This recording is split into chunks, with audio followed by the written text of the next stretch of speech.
Good evening, everybody, and thank you very much for joining and for watching tonight's training, which, as I'm sure you are already aware, is on Lapland.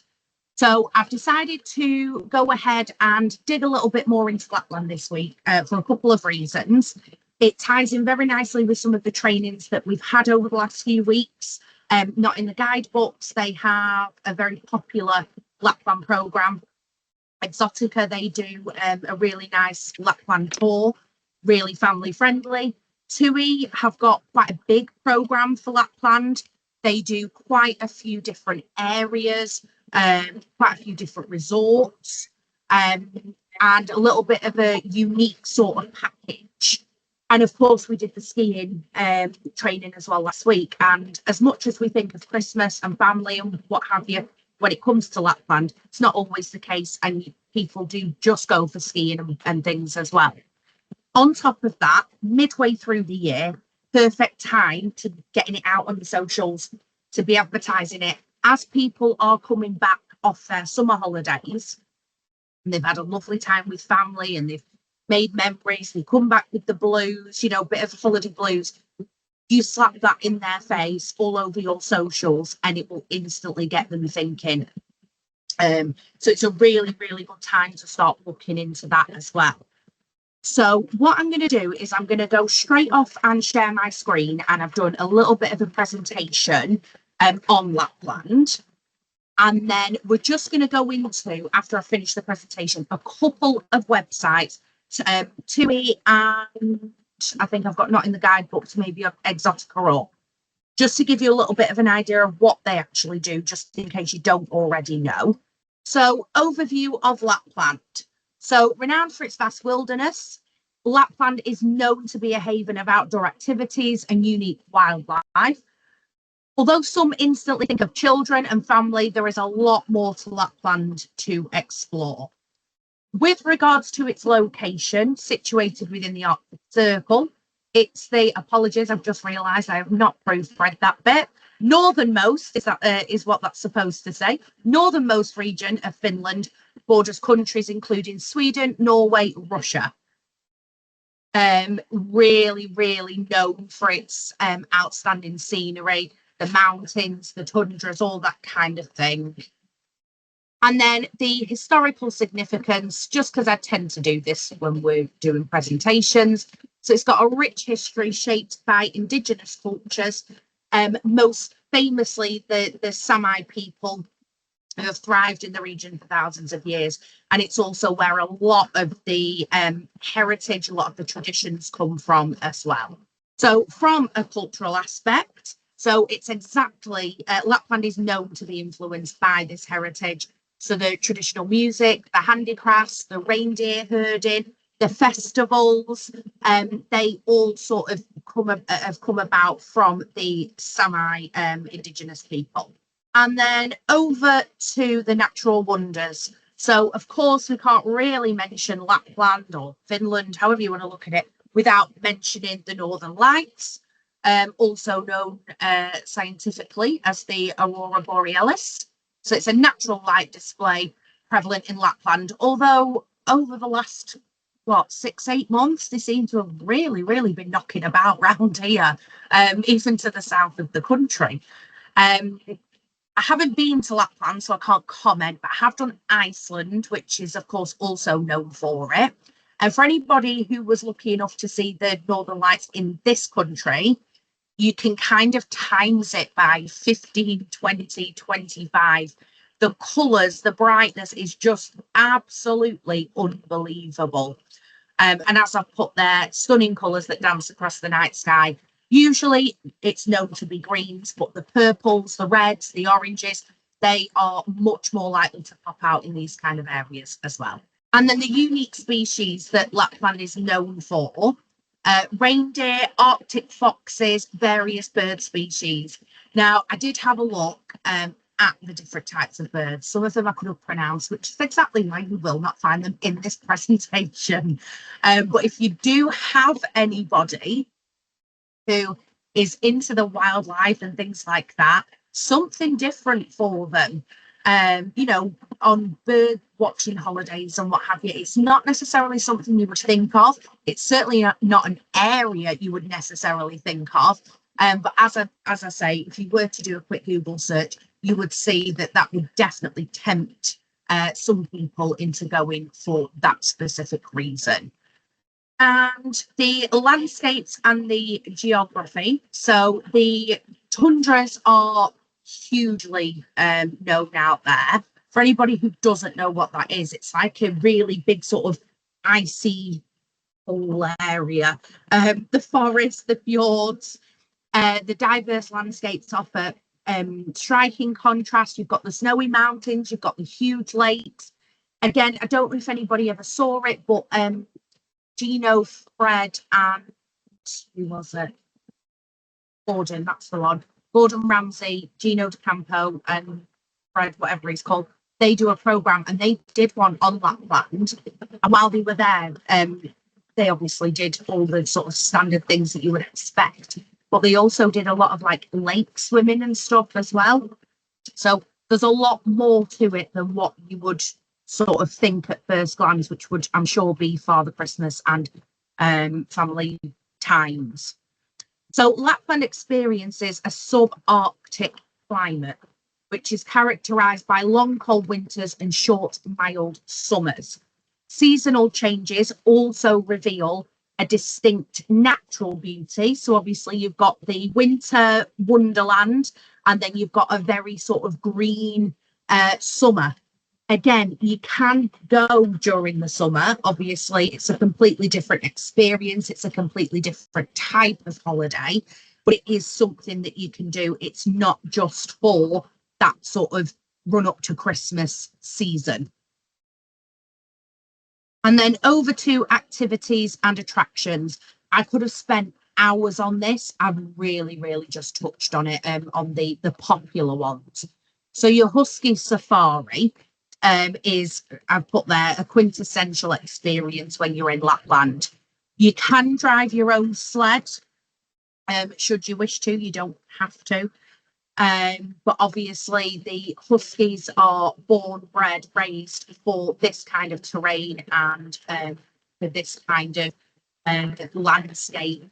That's the job, really. The reindeer experiences.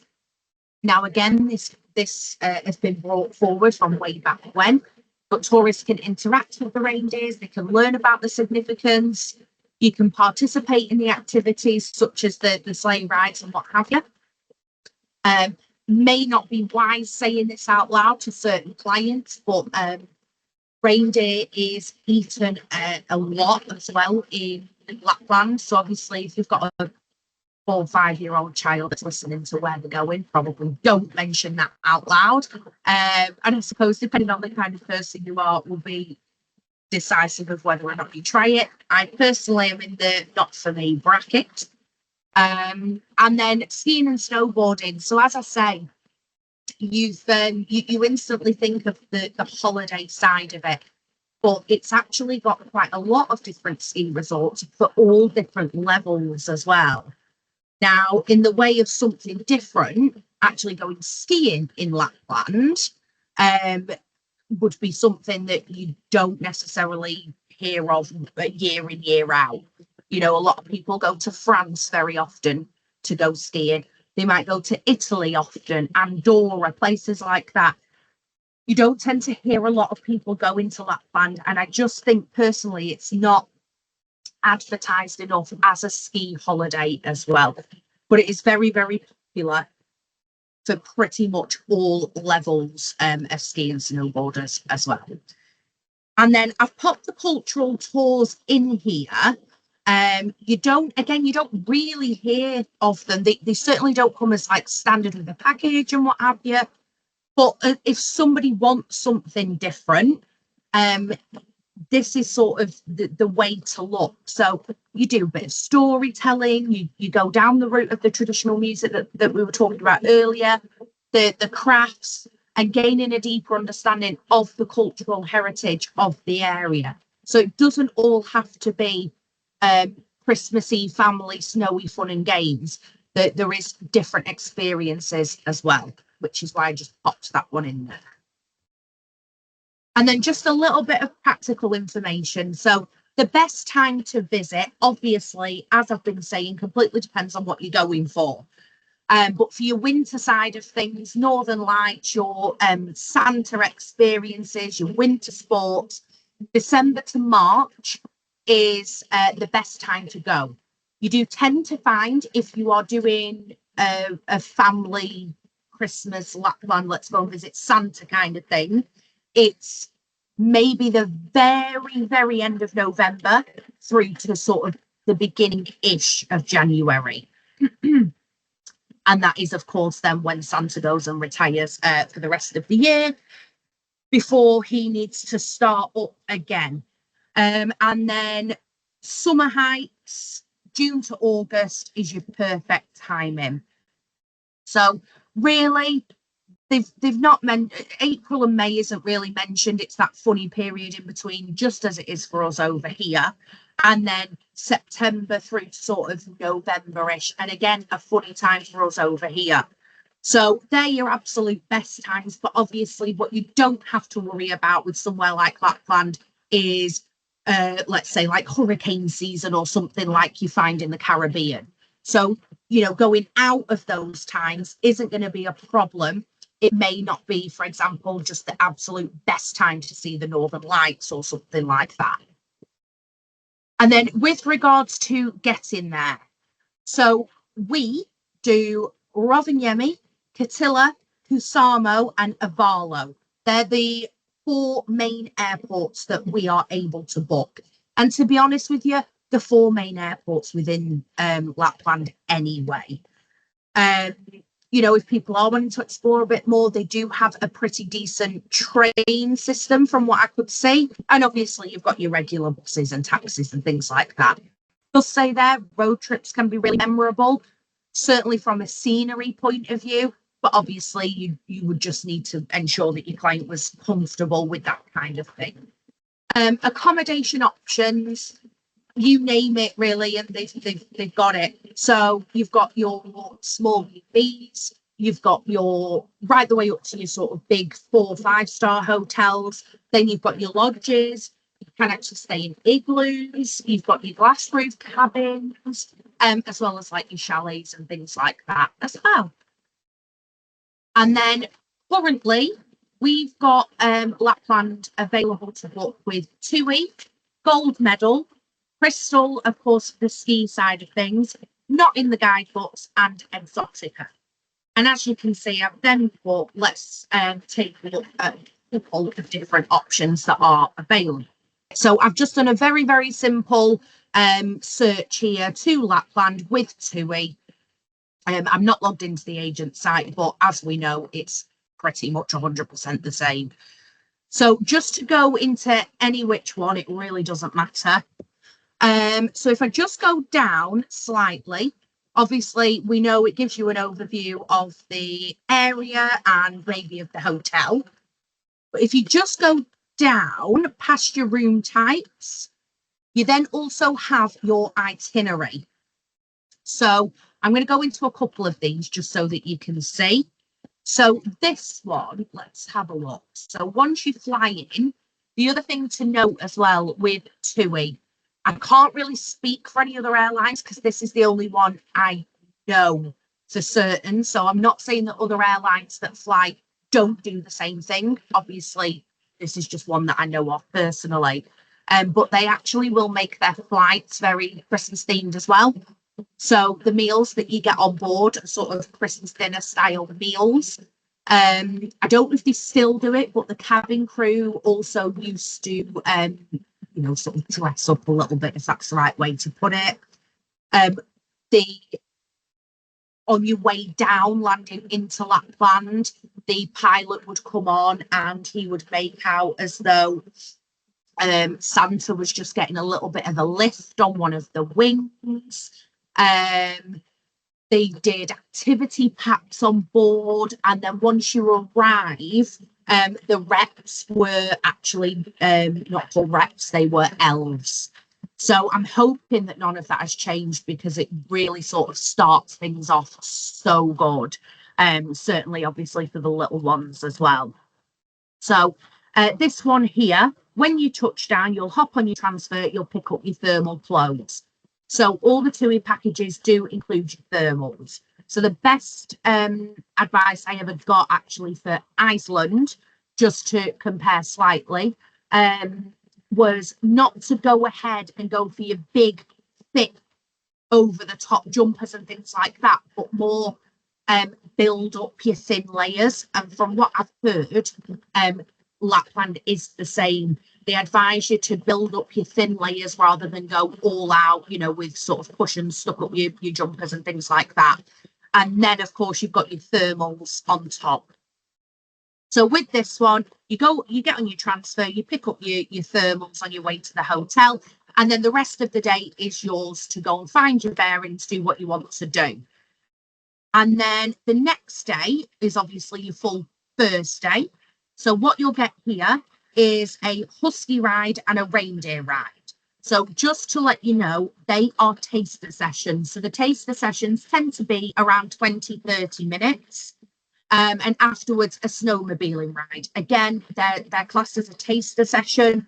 You can always add on like the full sort of, I don't know how long they are, but the full excursion of anything like that. But they do include your taster sessions. You'll then have time to warm up with some lunch and hot drinks before baking gingerbread cookies and listening to traditional Christmas stories. They're going to do a bit of caroling, and then you're going to go off and meet Santa Claus himself. Youngsters will have a chance to try the kids' snowmobiling track, and then you'll round the day off pretty much doing whatever you want. They've put there some sledging, snow angels, snowball fights. And then if you're staying on a 3-night itinerary, you'll have some free time today to work on your tobogganing skills or book a TUI experience. So obviously put TUI experience in there. Other attraction sites are available. But basically, go and do what you want on this day if you're on a 3-night itinerary. And then your evening meal is your festive finale night. That is your full Christmas setting, sort of your goodbye meal, if you like. And if you're on a 4-night trip, then again, you've got the full free day. And of course, you're not doing your finale night that night. For those of you on a 3-night trip, you're then going home. If you're on a 4-night, you've got your day free, and then you've got your festive finale. Then, of course, you'll be flying home depending on which one you're doing. So all of that is included as standard. So I'm then just going to change. I'm going to change, there we go, the area that we're looking at. So let's go for one in Sarasota and see if they're any different. So again, you've got your overview here. Something to note, it does state with this one, this hotel comes with Snow Club, where families can get involved with entertainment and activities. You can join the Snow Club entertainment team for indoor and outdoor activities such as snowman building, tobogganing, and Christmas crafts. Plenty of entertainment too, including live shows, festive parties, and a Christmas-themed silent disco. So only certain hotels do have that. This is one of them. Again, you've got your accommodation types, you've got your board basis, and then you've got your itinerary. So let's see here how different it is. So first day you arrive, very, very similar. You're going to get your thermals, then you're off to your hotel, free time for the rest of the day, or of course, depending on the area that you stay in, will depend on the likelihood of being able to see things like the lights. So you could book a Northern Lights search, again, for example, for that evening. Then you've got your day after. So again, you've got your taster sessions, snowmobiling, husky, reindeers, plenty of free time in the afternoon. And then if you're on a 4-night trip, you're getting a free day to go and do what you want. So make sure you're looking at these things if you are sorting an itinerary out for a client. If they want a little bit of free time, then absolutely fine. But if they want to do as much as possible, there's enough free time here in these pre-organised itineraries to still be able to get your little extras in. So if you're on a 4-night, you've got the day to yourself, go and do what you want. Make sure you book any extra trips before you travel, as they do tend to fill up fast. Meanwhile, those of you on a 3-night trip, you're going to go meet Santa. So you're going to Santa's Creek, and on your way there's going to be reindeers. You might see some elves, a lap of Sharna before sitting down with Father Christmas himself. He does give everybody a little gift as well. Children, that is. I don't know if I do want to get one. And of course, if you're on a 3-night and you've been and seen Santa, you're then going to go give all your thermals back, and then you go into your gala buffet meal for that night. And of course, if you're on your 4 nights, you're going to do all of that the day after. So you're then going to go meet Santa, and then you're going to go and do your last night sort of meal. So you can see they're very, very similar, no matter sort of where you go. The difference is going to be with the 2-in-1s, the resort itself and how much there is to do around and about. So it's kind of within the cost as well. So Arctic Lakeland, not necessarily a huge amount to do, also starting at like £800. As we go down, and you've got somewhere like Levy, which is known to be, to have a little bit more going on. You can see your prices going up. So you're still really only in a 3-star hotel there, but your price has jumped a good few £100s. Same with this one. Although Crazy Reindeer Hotel is quite well known, so I wouldn't be surprised if they've hiked their prices up. Same with Rovaniemi here. Excuse me. And then obviously some of these you've got like 4-star plus and what have you. Your price does just keep going up.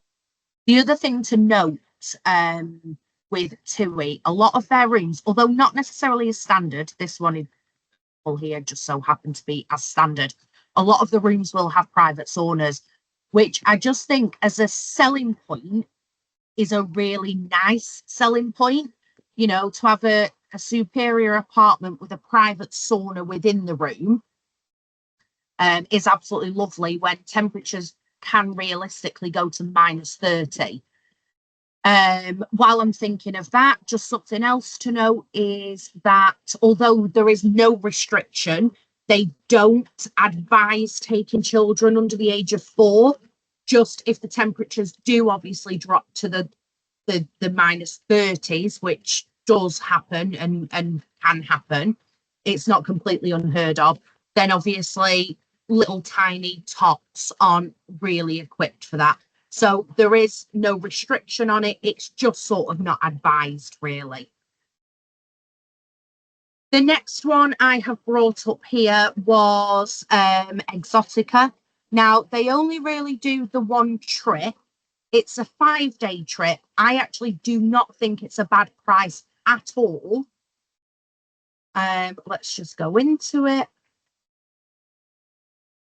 And you're actually seeing a couple of different areas as well, rather than obviously just going to the one spot.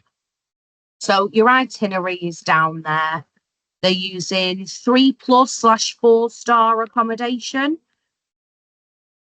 Activities included, so your Northern Lights is included, your Santa Claus Village is included, your visit to Santa's reindeer and the husky dogs. Then you've also got your snowmobiling included, an optional extra to go and see the Northern Lights again. Your icebreaker and snow castle is an optional extra on the final night. And then, of course, flying home. So if you think about the price of that, again, with Exotica, you are going to get your thermals and everything included as well. So if you do have somebody who wants something a little bit different, rather than those very well-known TUI packages, is probably the best way to put it, then this could be an alternative for people. And finally, I have gone into, not in the guidebooks. I don't feel as though we really need to go into this too much. Obviously, they did just do the training a couple of weeks ago. but they do have loads available. The other thing that they have got, of course, is the, gosh, I can't remember what they're called, the igloo type, the cabins where you can go and see the northern lights and things like that. Apologies, I've forgotten what they're called, but I think we all know what I'm trying to say. My mind's gone blank. Yeah, so they've got absolutely loads. And then obviously, Gold Medal do it as well. They will also pick up any of these tours, but they do it as a straightforward holiday rather than a tour. And they also do the igloo style accommodations and those glass roofed cabins and things as well. So if you do have somebody who wants something maybe a little bit more high end, or if they want those glass panoramic views and what have you specifically, then Not in the Guidebooks or Gold Medal are realistically going to be the best way for you to go to. So if there is, like I say, any questions on the Lapland side of things, please let me know. If I can answer them there and then, I certainly will. If I can't, I'll reach out and try and get an answer for you. So thank you, everybody, for watching.